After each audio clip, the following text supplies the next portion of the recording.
Alright, here we have the Gear S3 Classic watch. It's our first look at this thing. As you can see here, the screen's slightly dimmed right now, and from a long distance it might actually look like a normal watch. If you actually touch the screen itself, it should light up, and then you'll see it's actually a smartwatch. The big difference between this and previous Gear watches is it's now got GPS, which means this can track you. There's actually an app so your friends can track you as well. A bit risky. I don't know if you want your friends to know where you are at all times, but if you do, that feature's on there. Now you can actually text as well.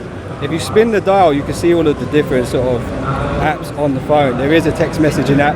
You can actually swipe the letters on the screen to text straight from the watch itself.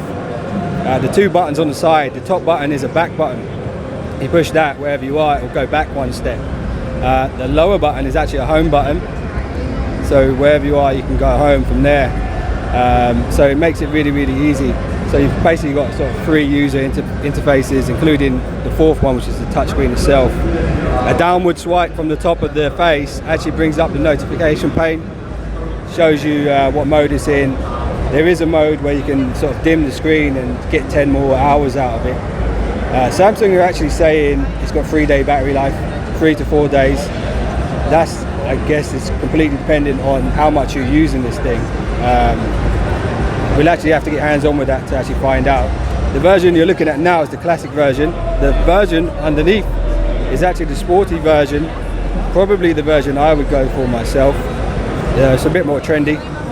Same features though, same internals, works the same way. Charging is inductive charging, so it doesn't actually plug into anything. You just rest it on a little stand and it charges that way. It's not magnetic, it doesn't really need to be.